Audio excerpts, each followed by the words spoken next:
qué bendición poder adorar al Señor, qué bendición es estar en su presencia, qué bendición es entrar confiadamente, como dice su palabra, ante ese trono de la gracia y ahí encontrar gracia para el oportuno socorro. Es mientras que nosotros proclamamos su grandeza, sus alabanzas, que nos recordamos a nosotros mismos esa necesidad y dependencia que tenemos de Él. Pues separados de Él, como dijo el mismo Señor Jesús, nada podemos hacer.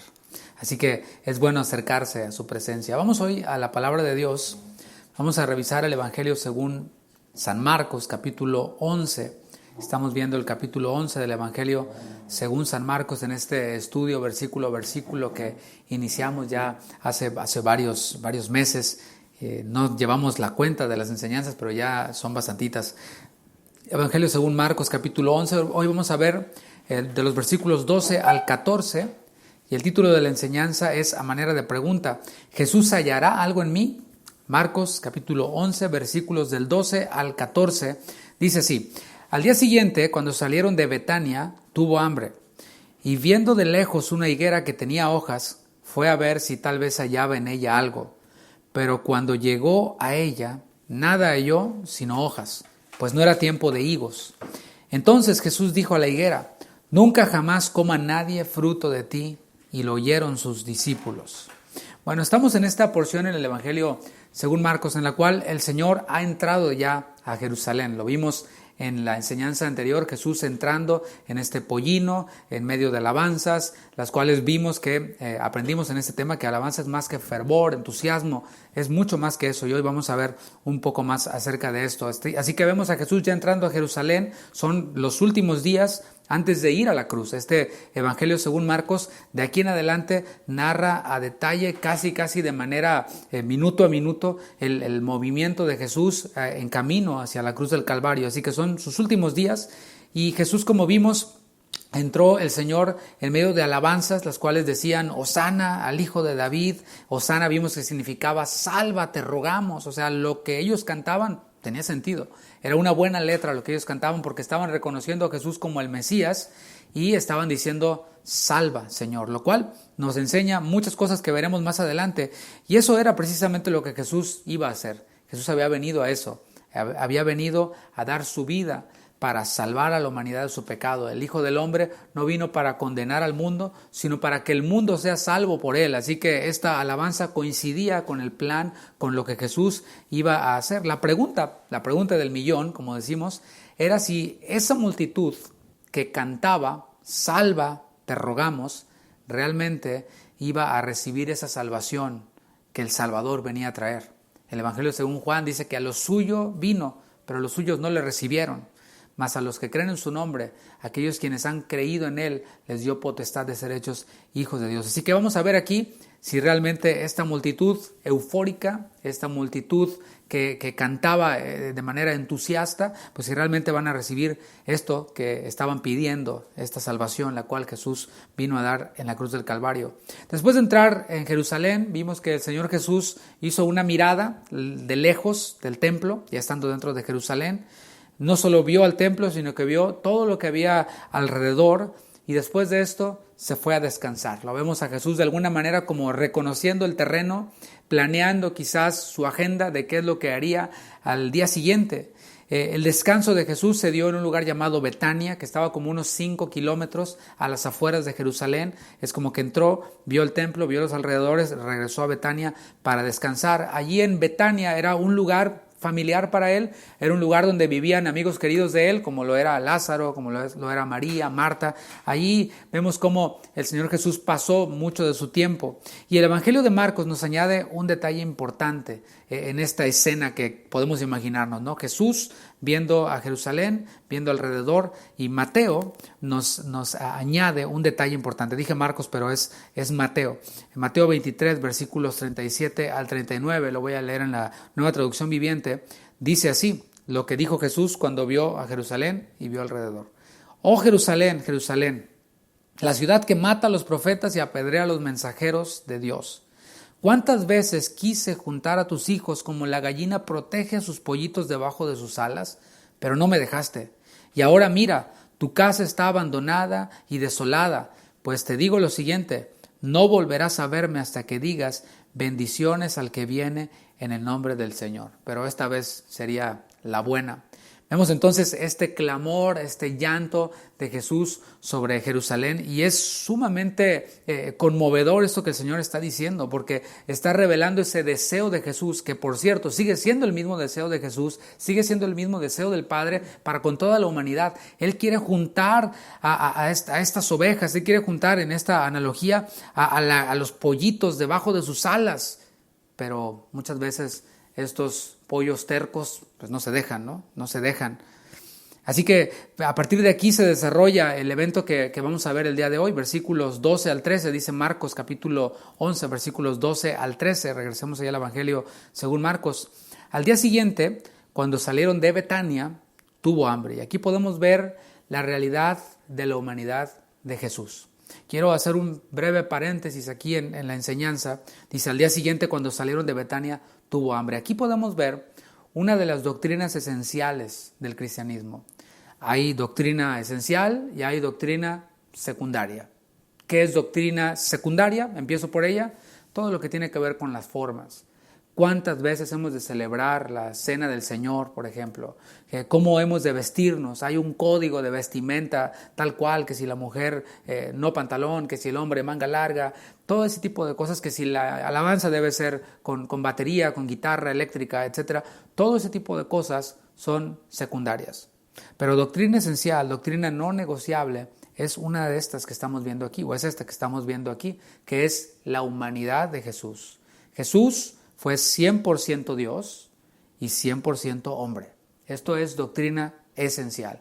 Si tú no sabes, eres cristiano y no sabes esto, necesitas tomar un discipulado básico, porque esto sí es doctrina esencial. Alguien quien no cree que Jesucristo es 100% Dios y fue 100% hombre, es alguien quien está en una falsa doctrina y no puede encontrar salvación porque está hablando de otro Jesús. Así de grave es el no entender esta doctrina esencial.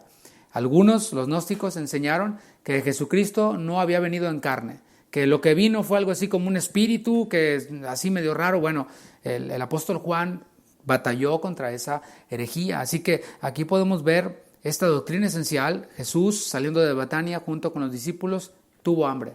En Juan capítulo 4, cuando habla acerca de la samaritana, ese diálogo con la mujer samaritana, dice que Jesús tuvo sed. Sí, Jesús tenía hambre, Jesús tenía sed, Jesús se cansaba, Jesús tuvo necesidad, como cualquier hombre, de descansar, de comer, de beber, etc. Así que por esto cobra sentido, que el sufrimiento que él padeció lo sintió de verdad. O sea, fue un sufrimiento real en su cuerpo humano. Versículo 13, y viendo de lejos una higuera que tenía hojas, fue a ver si tal vez hallaba en ella algo, pero cuando llegó a ella, nada halló sino hojas, pues no era tiempo de higos. Bueno, la higuera es un árbol muy, muy preciado hasta la fecha. En la Biblia era también un árbol muy, muy preciado. La Biblia lo menciona en muchas ocasiones y de hecho siempre que vemos la higuera va junto a la vid, va junto al olivo. Era algo así como que lo emblemático de aquel tiempo, lo emblemático de aquellos territorios. La primera vez que aparece una higuera en la Biblia, es interesante, aparece en Génesis capítulo 3, versículo 7, un versículo conocido por nosotros, que fue cuando Adán y Eva pecaron. Dice la palabra en Génesis 3:7 que cubrieron su desnudez, se dieron cuenta que estaban desnudos, siempre lo habían estado, pero ahora descubrieron que estaban desnudos y se cubrieron con hojas de higuera, cubrieron esa desnudez con hojas de higuera, y allí vemos por primera vez la higuera. Así que ha sido un árbol que nos ha acompañado desde el principio de la Biblia, por toda la Biblia hasta este momento en el que estamos.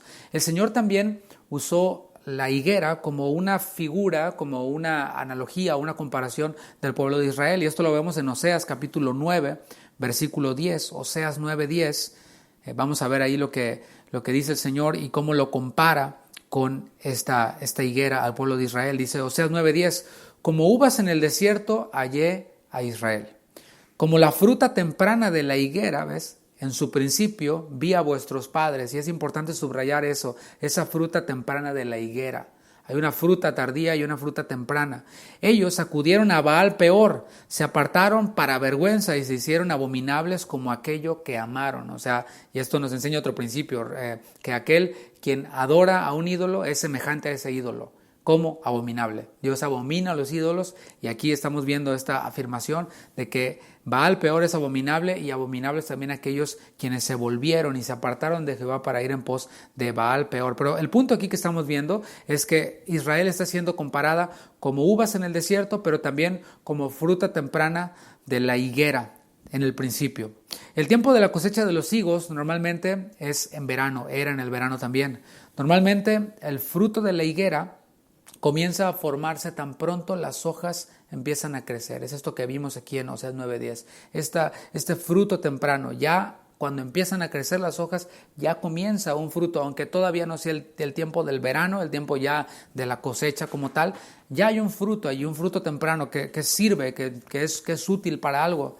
Volviendo con el relato bíblico, de camino nuevamente a Jerusalén, el Señor Jesús, estamos viendo que pudo divisar un árbol frondoso, un árbol de higuera. Era llamativo, imagínate, en el camino el árbol era llamativo por sus muchas hojas, era un árbol de higuera y aunque no era tiempo de higos, este árbol era especial. Era especial, ¿por qué? Porque tenía muchas hojas. O sea, imagínate, llamaba la atención porque no había otras higueras alrededor, no era tiempo de higos. Los árboles todavía no tenían sus hojas como este árbol particularmente. Así que por esto era llamativo. No se esperaba que hubiera higos de la temporada anterior en este árbol. Por lo menos esperaba que tuviera ese fruto temprano del que habló Oseas. Este fruto nuevo que quizás estaba verde, pero que era comestible. Por ejemplo, en el lugar donde yo nací, donde yo me crié, que fue en Tamaulipas, en el sur de Tamaulipas, en Tampico, es un lugar, no sé cómo sea ahora, tiene muchos años que no voy. Me encantaría ir, por cierto, pero en aquel lugar es un lugar, es puerto, hay un clima pues caliente, así como el de aquí, más o menos de Houston, pero por allá se da mucho el aguacate. El aguacate es un aguacate que hay allá, no recuerdo cómo se llama, pero que tiene una piel muy delgadita, que de hecho tú lo puedes morder como si fuera una manzana. Ese aguacate se da y se come verde o como esté. Maduro o verde, se come y también el mango se da bastante por esa región de donde yo soy y los mangos se dan a montones. En aquel tiempo, cuando yo era niño por lo menos, se ponían los mangos arriba de las cercas de las casas para que la gente se los llevara porque era tanto el fruto. Y a nosotros nos gustaba mucho comer el mango cuando estaba verde, cuando estaba todavía no maduro, sino verde, y tenía un saborcito como ácido, y pues le ponías tu chile tajín o chile en polvo, picante en polvo, pues a nosotros los mexicanos todo, nos encanta el picante y le ponemos a todo, así que ese mango verde con chilito, pues era delicioso en tiempo de verano, te refrescaba, no era tan rico como el mango ya cuando era maduro, pero mira, cuando andabas ya en la calle por mucho tiempo y te pegaba el hambre, uno de esos te hacía el paro, como decimos, ¿no? Te ayudaba bastante, así que de igual forma, el Señor Jesús estaba buscando por lo menos aplacar el hambre con este fruto verde. O sea, estaba buscando un fruto aunque fuera verde, repito, no de la temporada anterior maduro, sino un nuevo fruto que estaba creciendo. Jesús no encontró ni siquiera ese fruto verde, solo encontró hojas. Muchas hojas, muchas hojas, muchas hojas. En otra ocasión, el Señor Jesús usó una higuera para enseñar una parábola y esta es otra parábola, no es esto que estamos viendo aquí en el Evangelio de Marcos, pero quiero referirte al Evangelio según Lucas capítulo 13, versículos 6 al 9, para que veamos esta otra ocasión en la que el Señor usó también una higuera para enseñar esta parábola. Lucas 13, 6. Dijo también esta parábola: tenía un hombre una higuera plantada en su viña y vino a buscar fruto en ella y no lo halló.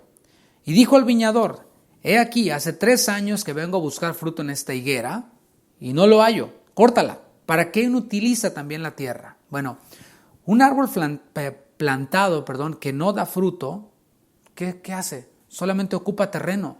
Solamente le roba la oportunidad a otro árbol que pudiera dar fruto. Está robándole el espacio, está robándole la sombra, el agua, que otro fruto pudiera obtener y que pudiera dar fruto, efectivamente. Lo más lógico es ese árbol que no está dando fruto después de 3 años, pues es pasarle el hacha o la sierra y cortarlo y derribarlo y plantar otro árbol nuevo. Eso es lo más lógico, es lo que tiene más sentido. Cualquier viñador, cualquier hombre que tenga terreno, pues va a buscar, por supuesto, que los árboles que tenga le produzcan fruto. Así que lo más lógico, como digo, es derribar ese árbol que no está dando fruto y que solo está ocupando terreno.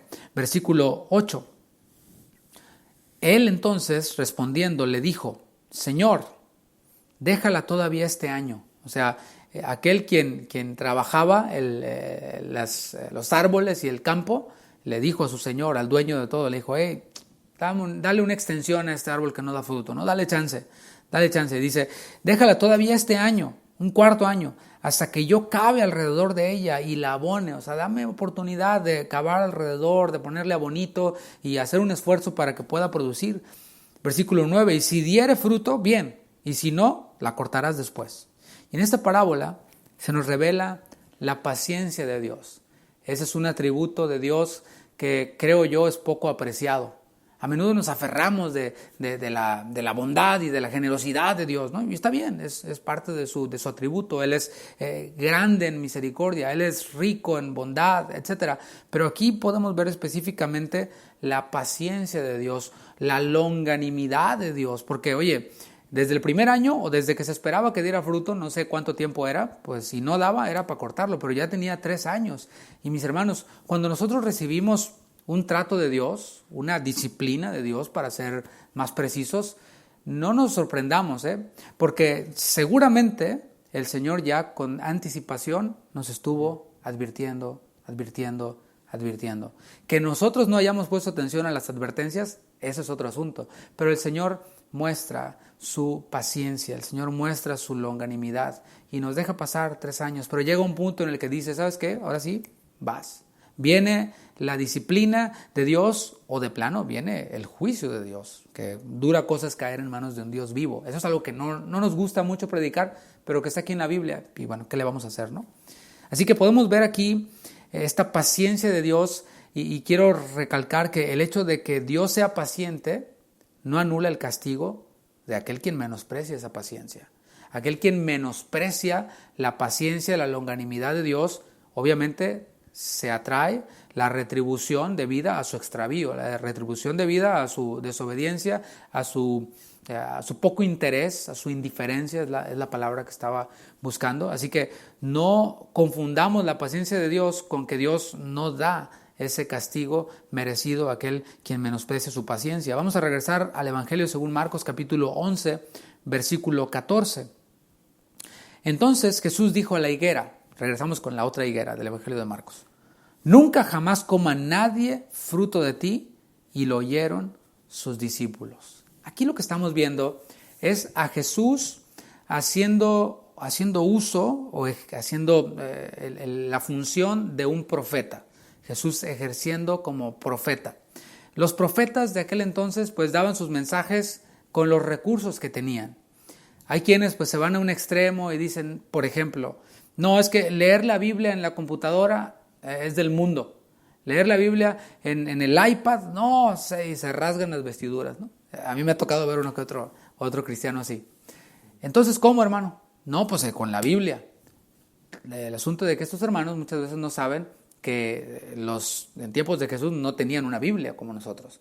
Lo que había era un rollo de ese tamaño, un rollo enorme de papel. Entonces, pues también la Biblia, el libro así como tal, pues es pagano. Y hay que regresar a los rollos, ¿te fijas? Otra vez, doctrina secundaria. Pero los profetas entonces usaban los medios que tenían disponibles. Si los profetas del tiempo de Jesús hubieran vivido en ese tiempo, seguramente hubieran hecho uso de los recursos que hay hoy a disposición de nosotros para predicar, para dar el mensaje de Dios. Estoy hablando de las redes sociales, estoy hablando de los celulares, estoy hablando de los recursos electrónicos, por ejemplo. Uno que seguramente tú conoces es el conocido PowerPoint.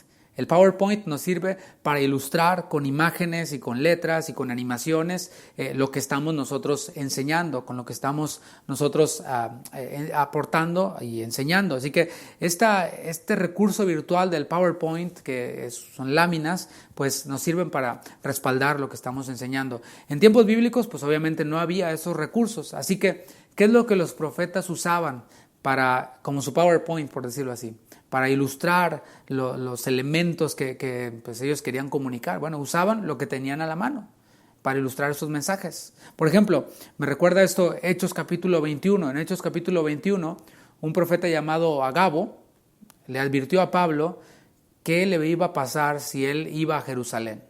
O sea, esto hizo este profeta. Y es bien interesante cómo este profeta Agabo le dio este mensaje a Pablo. O sea, si tú vas a Jerusalén, pues, te van a amarrar, te va a ir mal. ¿Sabes qué fue lo que hizo? Se ató las manos y se ató los pies, así, de esta forma, y dijo, así harán con el dueño de este cinto. O sea, tomó el cinto de Pablo. Ahí vemos al profeta Agabo usando el PowerPoint de su tiempo. Era más como actuado, ¿no? Para ilustrar, para que causara un impacto en Pablo, y así pues Pablo pudiera recibir este mensaje de qué es lo que le esperaba si iba a Jerusalén. Sabemos los que hemos estudiado el libro de los Hechos que de todas maneras Pablo fue a Jerusalén a llevar esta ofrenda que colectó para los santos de aquel tiempo que estaban padeciendo hambres. Dios también lo hizo. Por ejemplo, estoy hablando de Dios el Padre. Dios el Padre hizo esta ilustración con elementos reales. Dio un mensaje, digamos, con actores reales. Esto fue mejor que película en tercera o cuarta, quinta dimensión. Era una de veras, ¿no? Por ejemplo, en Jeremías capítulo 13, el Señor envió al profeta a comprar un cinto de piel, de cuero. Entonces, a comprar este cinto de cuero. Y después le dijo, vas a caminar hasta cierto lugar y vas a cavar y vas a enterrar ese cinto. Y después regresó caminando. Y después el profeta, ¿y ahora qué? No, pues ahora regresa, después de unos días, ¿no? Regresó a desenterrar el cinto y cuando lo halló, el cuero estaba podrido a causa de estar allí abajo en la tierra, ¿no? Por el sol, la humedad, se había podrido. Y el Señor le dijo en Jeremías 13:9 al profeta, bueno, así haré podrir la soberbia de Judá y la mucha soberbia de Jerusalén. ¿Qué tal? Dios mismo usando el PowerPoint, ¿no? La ilustración, pero con elementos y con recursos reales, ¿no? Y eso es precisamente lo que el Señor Jesús está haciendo al maldecir la higuera. Esta higuera frondosa con muchas hojas, pero que no da fruto. Cualquiera diría, oye, ¿qué le pasa, no? Está hablándole a un árbol. O sea, ¿cómo? Aunque hay quienes le hablan a los árboles, ¿no? A sus plantitas y a los animales y tienen diálogos profundos con los animales, ¿no? Y el perrito le responde, guau, guau, guau. Pero aquí estamos viendo a Jesús maldiciendo esta higuera, pero no tanto porque esté comunicándose con la higuera o esté tratando de hacerlo, sino que está dando una ilustración, actuando él como profeta, acerca de la condición de Israel. Está profetizando de forma visual al pueblo de Israel, quien a pesar de todos los favores recibidos de Dios, ¿de qué favores estoy hablando? ¿A qué favores nos referimos? Pues mira, no terminaríamos ahora de contar todos los favores que Dios tuvo para con su pueblo. Primeramente, podemos hablar de su cuidado. ¿Qué te parece? Ese cuidado que Dios tuvo para con su pueblo, el cual salió de Egipto, pues ahí van todos en su peregrinación, bien a gusto, ¿no? Pues ahí vamos a la tierra prometida y qué sé yo, y de pronto se desata la persecución de Faraón y ellos se encuentran ya frente a este gran mar, ¿verdad? Y están ahí y ahí atrás están los egipcios persiguiéndolos y ahí Dios les muestra su cuidado.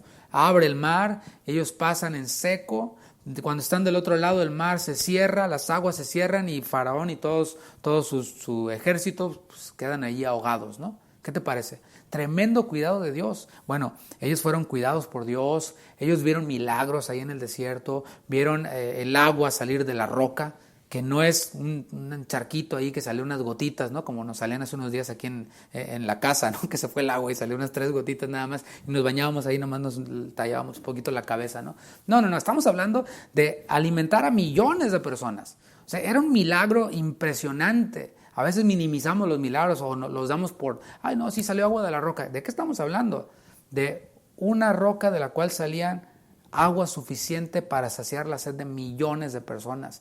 Estamos hablando de milagros como por ejemplo este maná, este pan que caía del cielo. ¿Qué tal? Que no era tampoco unas cuantas boronitas ahí, era pan suficiente para alimentar y para nutrir. O sea, cuando hablo de alimentar hablo de nutrición.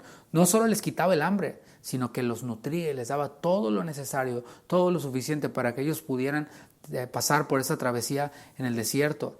Este pueblo de Israel que vivió este cuidado de Dios, estos milagros de Dios, que vio a los profetas, a profetas quienes vinieron y les hablaron lo que el Señor tenía para ellos, que los exhortaron y que de muchas formas les dieron el mensaje de Dios. Pero a pesar de todo eso, a pesar de esos 3 años de manera alegórica, que el Señor tuvo favor, tuvo cuidado con el pueblo, ellos no habían dado el fruto que el Señor esperaba. Cuando el Señor habla de que espera que demos fruto, no espera que hagamos algo impresionante. O sea, qué maravilla hay en que un árbol de higuera de higos, o sea, que una higuera de higos. Pues no, o sea, es lo que se espera, ¿no? Bueno, igual el Señor, si espera que demos fruto, tampoco hay gran fiesta que hacer. Él ha depositado en nosotros su espíritu, Él ha depositado en nosotros todos los recursos para que demos fruto. De la misma manera, el Señor había depositado y había dado lo suficiente y más para que el pueblo de Israel pudiera dar el fruto que Él esperaba. Ellos no habían hecho otra cosa más que rechazar al Mesías. ¿En dónde se vio la realidad de este pueblo que sí, que tenían sus tradiciones? Y vamos a ver más adelante en el Evangelio de Marcos cómo traían animales y los holocaustos y todo, y sí, Hosana, el hijo de David, y bla, bla, bla, y las palmas y todo este asunto, sí. Pero ¿sabes dónde se vio la verdad? En ese rechazo que tuvieron para con el Mesías. Hasta este momento, ministerio terrenal de Jesús está ya llegando a su fin, y no hicieron otra cosa más que rechazarlo. No hicieron otra cosa más que buscar únicamente saciar su necesidad temporal, o verlo únicamente como un profeta o como un maestro. Otros de plano se burlaban y decían, ay, ¿a poco podrá salir algo bueno de ahí? ¿No? Y así, bueno, estamos viendo que no han hecho otra cosa, empezando por los líderes religiosos, que rechazar al Mesías, aunque en la apariencia eran muy piadosos, aunque tenían un gran templo, aunque tenían todos los ritos, las ceremonias, las fiestas. Como consecuencia de este rechazo, o sea, de este fruto que el Señor esperaba y que no estaban dando, la consecuencia era esta: la bendición de la fertilidad le estaba siendo quitada a Israel. Y le abriría la puerta el Señor a los gentiles. El Señor dijo, yo tengo otras ovejas que no son de este rebaño. Ellas oirán mi voz y me seguirán. La nación de Israel era de donde se esperaba, por todas estas promesas, que abrazaran al Mesías, que exaltaran al Mesías, y que de allí toda la tierra fuera salva. Pero vemos que hasta ahora los judíos no hicieron otra cosa más que rechazarle. Por tanto, el Señor provocó a celos a un pueblo que no era pueblo. Estamos hablando de nosotros, los gentiles. Y esto, no sé, siempre me viene a la mente. Creo que nosotros, quienes no somos judíos, por cierto, aunque diga Yeshua HaMashiach y Adonai, pero no somos judíos, la verdad. Nos vemos en el espejo y nos damos cuenta que más bien somos descendientes como de otras tribus más de este lado, ¿no? El asunto es que nosotros, quienes no somos de ninguna tribu de Israel, somos gentiles, deberíamos estar todavía más agradecidos con Dios. Deberíamos estar todavía más llenos de gratitud, porque cuando no éramos pueblo, el Señor nos vino a hacer de su pueblo.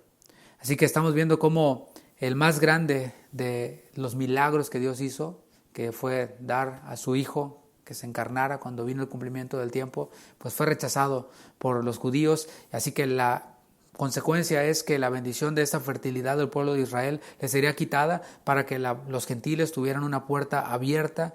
El más grande de los profetas, Juan el Bautista, había anunciado esto.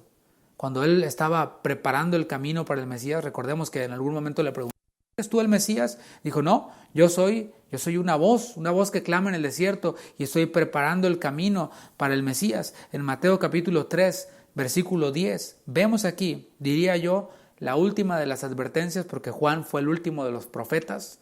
Recordemos que el Nuevo Testamento no empieza hasta que Jesús asciende. En Hechos capítulo 1, ya es cuando Jesús asciende a los cielos, ahí empieza, digamos que ya inaugurado oficialmente el Nuevo Testamento. De ahí para atrás podríamos decir que estamos nosotros ubicados todavía dentro del Antiguo Testamento, y Juan fue el último de los profetas. Fíjate lo que dijo este último de los profetas, todavía en esta última advertencia para el pueblo de Israel, Mateo 3:10. Y ya también el hacha está puesta a la raíz de los árboles. Por tanto, todo árbol que no da buen fruto es cortado y echado en el fuego.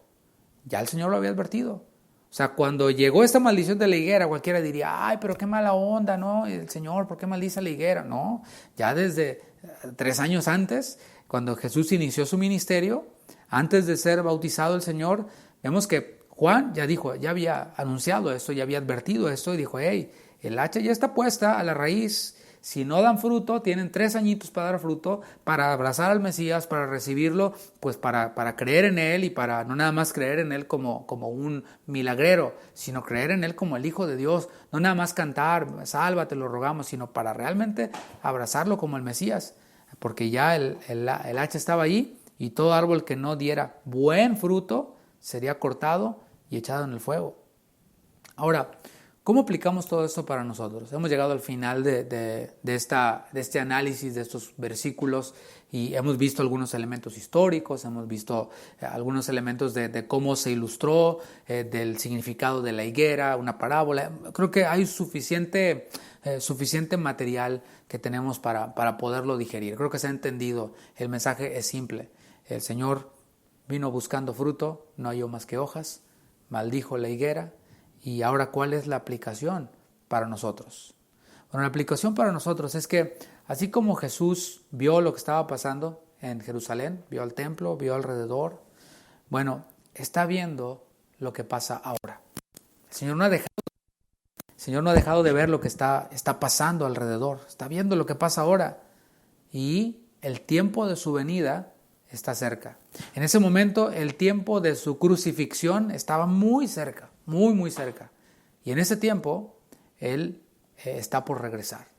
El tiempo de su venida está cerca. Mira, no importa lo que diga el más famoso pastor youtuber, el más famoso predicador, el más popular, el que más comerciales vende en YouTube, etc. No importa lo que diga. No, que no va a haber un arrebatamiento, etc. No importa lo que diga. El Señor va a venir porque así lo ha prometido. Y su venida está muy cerca. Muy cerca. Dios ha sido paciente con nosotros. ¿Cuántos de los que están ahí sentados pueden decir amén? El Señor ha sido paciente con nosotros.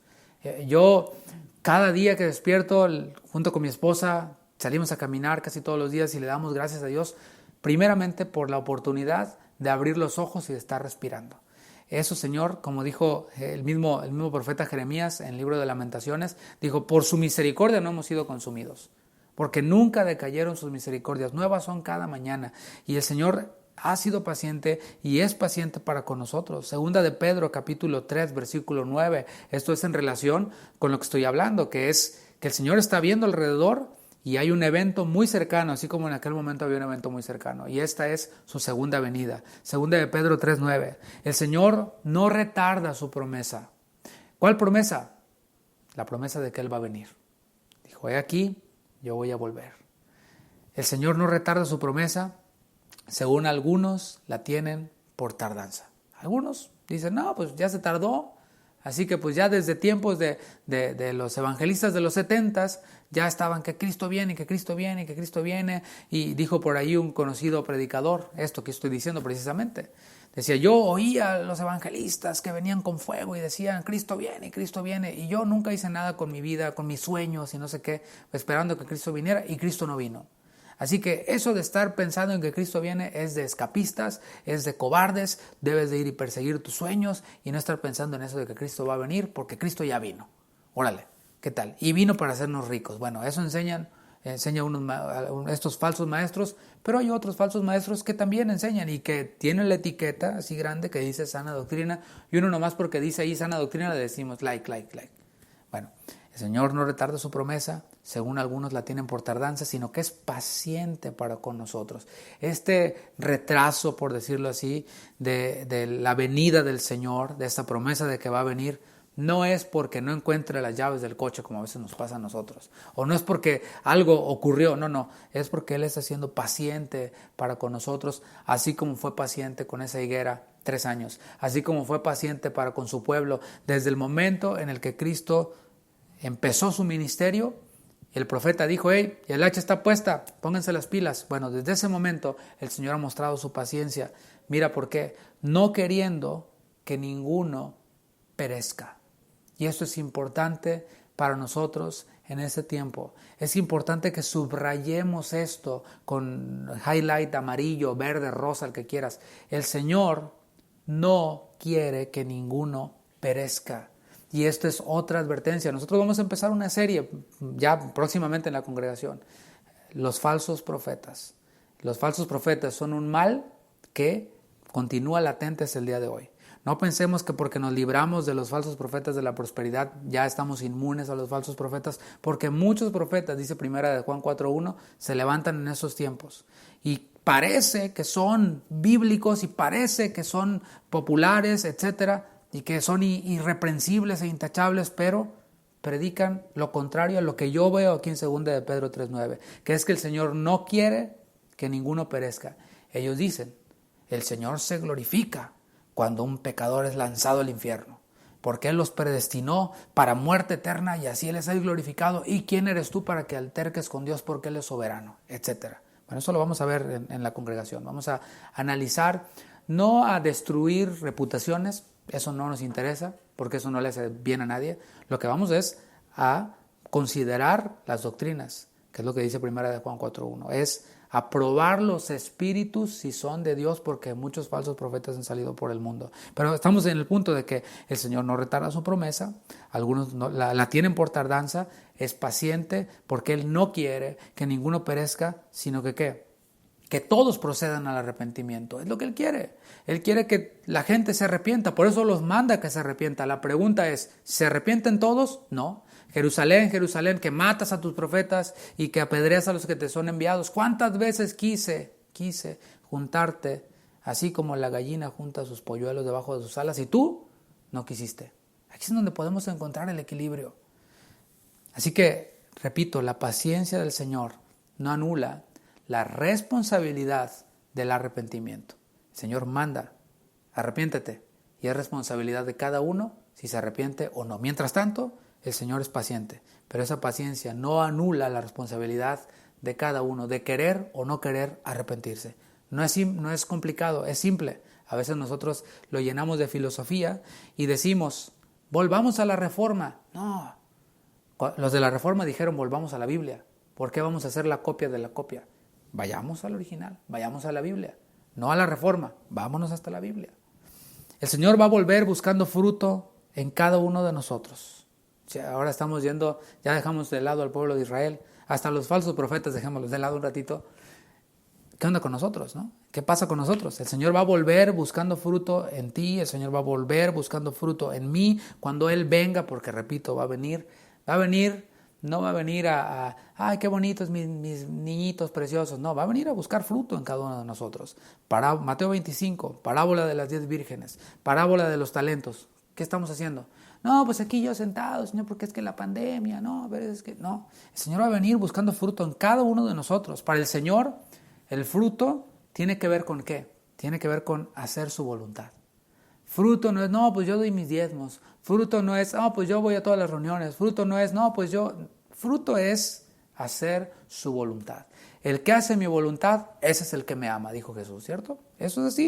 En el Sermón del Monte, Jesús dijo lo siguiente, Mateo 7:16, Sermón de la Montaña. Por sus frutos los conoceréis. ¿Acaso se recogen uvas de los espinos o higos de los abrojos? O sea, ¿te fijas cómo el Señor está a la higuera frondosa? No venía a esperar uvas de ese.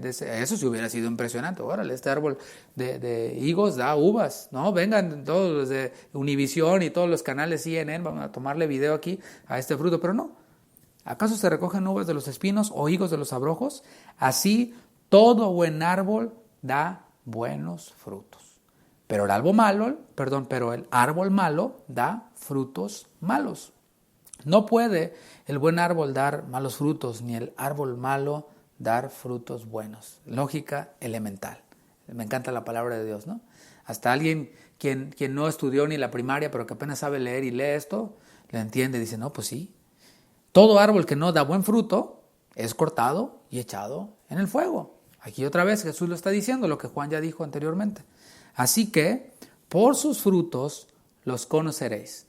Y maravilloso el Señor, no lo deja ahí a que cada uno lo interprete. No, pues para mí dar fruto es esto y yo lo hago y según yo estoy dando fruto. No. En el versículo 21 nos dice, el fruto, que yo ya lo dije, que es hacer su voluntad, dice, no todo el que me dice, Señor, Señor, entrará en el reino de los cielos, sino el que ¿qué? El que hace la voluntad de mi Padre que está en los cielos. ¿Qué es dar fruto? Hacer la voluntad del Padre. ¿Dónde encuentro la voluntad del Padre? En la palabra. Es simple. Alguien podría expresar, bueno, este no es un tiempo propicio para hacer la voluntad de Dios, Pastor David. Estamos pues en medio de una pandemia. Aquí en Texas pues se acabó el agua y se fue la luz y apenas nos quedamos sin trabajo. O sea, ahorita estamos pues hay que subsistir, hay que sobrevivir. Eso de hacer la voluntad de Dios pues ya vendrá en otro tiempo, ¿no? El Señor conoce el corazón. Él sabe que yo pues ando en el mundo haciendo las cosas del mundo, pero en mi corazón estoy con Él. No es así. No es algo abstracto o algo romántico, no, es por sus frutos. Estoy haciendo o no la voluntad de Dios en medio de cualquier tiempo. No, es que el gobierno en el que estamos es un gobierno que ya se postró ante quién sabe cuál, de quién sabe qué religión, y que ya pusieron en el Congreso a no sé quién, y que, mira, cualquier tiempo es propicio para hacer la voluntad de Dios. Yo a veces me sorprendo de cómo los cristianos se rasgan las vestiduras en el gobierno en el que estamos. Pero oye, Jesús estaba en el gobierno de ¿quién? ¿Bajo el gobierno de quién? De Poncio Pilato, ¿no? De Poncio Pilato y de Herodes, quiero decir. Fíjate, de Herodes.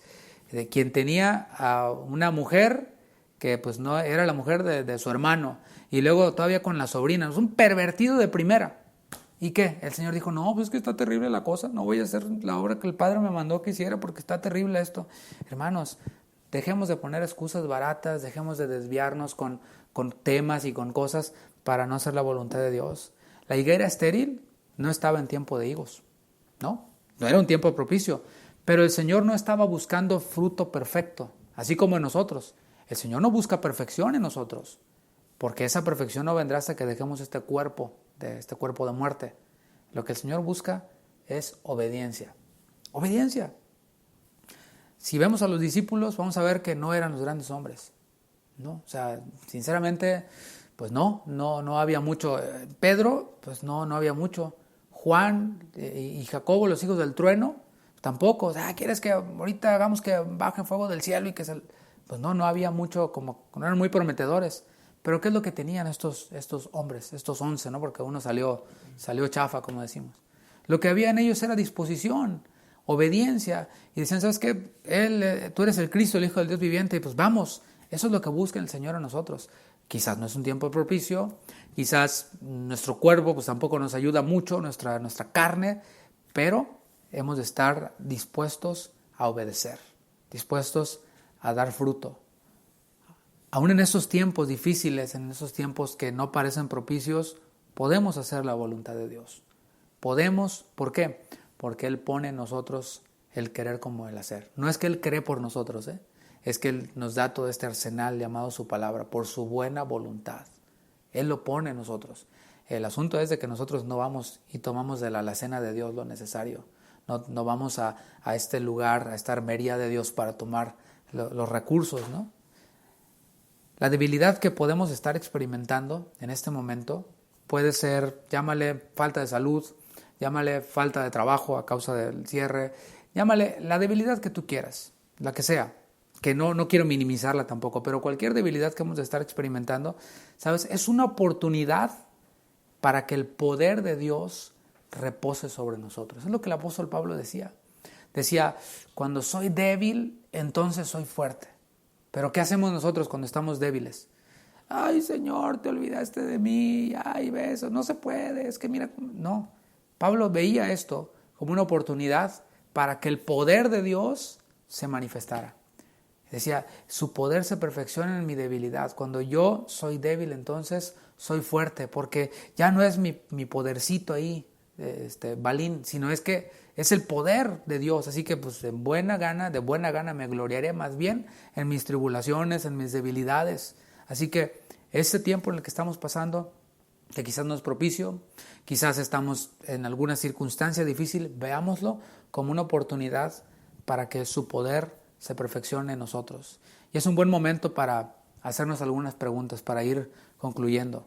La pregunta sobre todo que da título a esta enseñanza: ¿Jesús hallará algo en mí?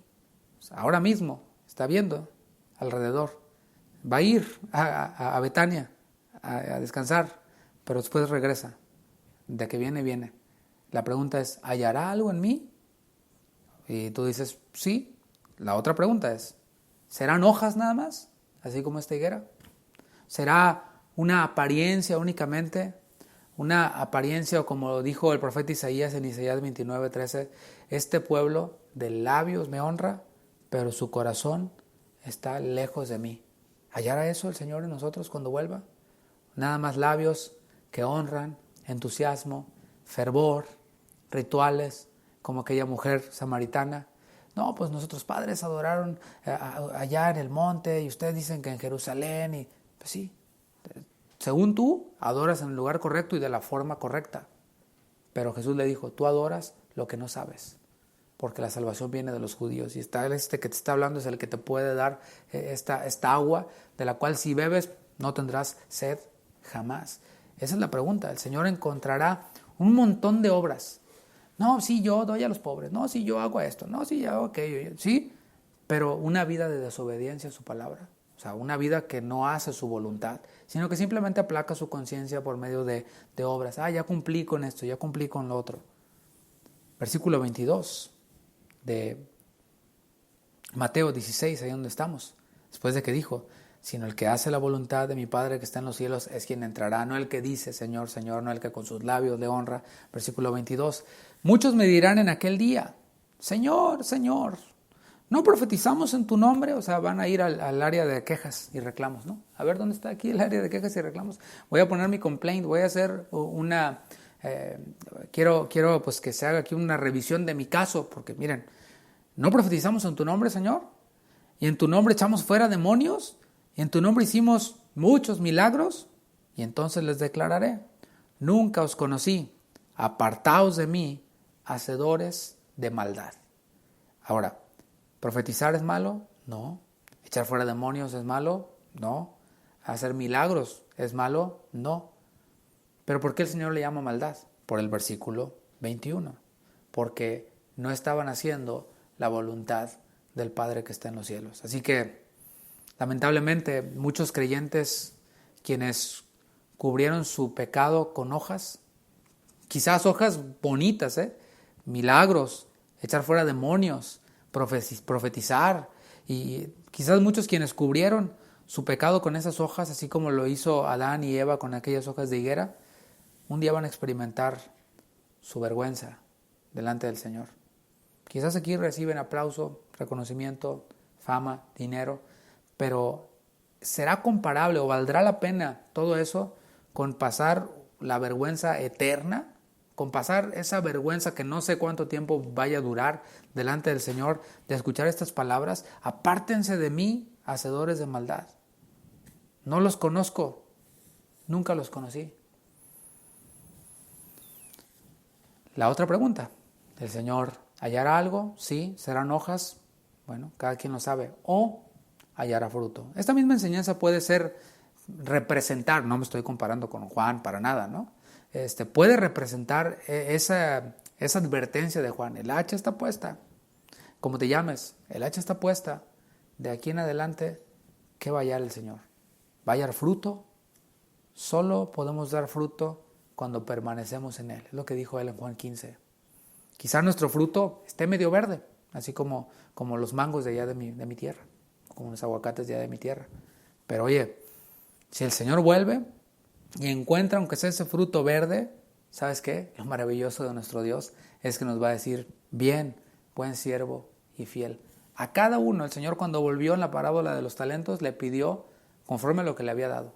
O sea, si tú tienes un año de convertido, el Señor va a venir a pedirte cuentas de madurez y de fruto de acuerdo a ese año que tienes de convertido. Pero, brother, hermanito, hermanita, si tienes 20 años de creyente y no ha sido más que el primer mes multiplicado en todos esos años, ¿sabes algo? Hay un problema ahí. We have a problem, Houston. Así que si el Señor vuelve y encuentra un fruto acorde al tiempo que tenemos en Cristo, a las respuestas que hemos dado en Cristo, no nos mortifiquemos por, es que todo lo que pude haber hecho, el tiempo que desperdicié cuando no era creyente, bueno, pues ya no lo puedes hacer volver. Pero desde que te convertiste en adelante, ¿qué tan nuevas cosas son las que el Señor ha hecho en tu vida o que has permitido que el Señor haga en tu vida por medio de la obediencia? Bueno, el Señor, si encuentra aunque sea ese frutito verde, Nos va a decir, bien, buen siervo y fiel. Sobre poco has sido fiel, sobre mucho te pondré, entra en el gozo de tu Señor. Mientras que el Señor vuelve y está el fruto verde, pues no nos quedemos allí. Vayamos dando más fruto, mejor fruto, mucho fruto. Colosenses capítulo 1, versículo 10, que fue un versículo que leí cuando iniciamos este servicio online. Colosenses 1:10 dice, para que andéis como es digno del Señor, agradándole en todo, llevando fruto en toda buena obra y creciendo en el conocimiento de Dios. Son las dos cosas. Conozco a Dios y doy fruto. Doy fruto, conozco a Dios. Es completo. No se trata solamente de una cabeza que sabe mucho y de unas manos y unos pies que no hacen nada, sino es una cabeza, una mente, un corazón que conocen a Cristo y que se manifiesta en este andar digno y acorde al Señor que nos salvó, al Señor que nos rescató y al Señor que volverá a buscar en nosotros fruto. En medio de un tiempo propicio, en tiempo donde pues, la fe, la verdad es de que no es promovida, no abunda, los gobiernos no la apoyan, etc. Pero aún así el Señor va a volver buscando fruto porque Él es el Señor de la viña y el Señor de todo. Así que démosle gracias a Dios, esperemos que esta palabra sea de reflexión para cada uno de nosotros. Vamos a darle gracias a Dios por este tiempo. Señor, te agradecemos por tu palabra, la cual nos habla, nos confronta y nos recuerda, Señor. A la vez nos advierte, pero también trae a nosotros paz, la paz de la esperanza de que tú volverás. Y que tú volverás buscando fruto en nosotros. No te impresionan las hojas de higuera que cubren pecado y que cubren desnudez y que cubren vergüenza. Tú volverás buscando fruto en nosotros. Y nos das, Señor, esa agua, nos das esa luz para que podamos dar fruto. Señor, te pedimos que sigas obrando en nuestras vidas y si hay alguien en este momento o después que escucha esta enseñanza, obra en él, Señor. Así serás tú glorificado. No hay mérito alguno en hombre alguno, ni en la elocuencia de un hombre, ni en la gracia, ni en el carisma de un hombre, Señor. Es solamente tu palabra la única que puede santificarnos, la única que puede hacer que demos fruto. Es tu palabra, Señor. Que ella sea proclamada y que cada uno de nosotros podamos abrazarla, que podamos cada uno de nosotros atesorarla en nuestros corazones y trabajar con temor y temblor, ocuparnos de nuestra salvación, como dice tu palabra, instruir a nuestros hijos, los que tenemos hijos, o instruir a alguien quien esté cerca de nosotros, porque tú nos llamaste a todos a ser discípulos. Que así sea, Señor, en nuestra congregación, y que así sea en cualquier persona quien haya creído y confiado en ti que escuche este mensaje. Te lo pedimos en tu nombre, Señor. Amén.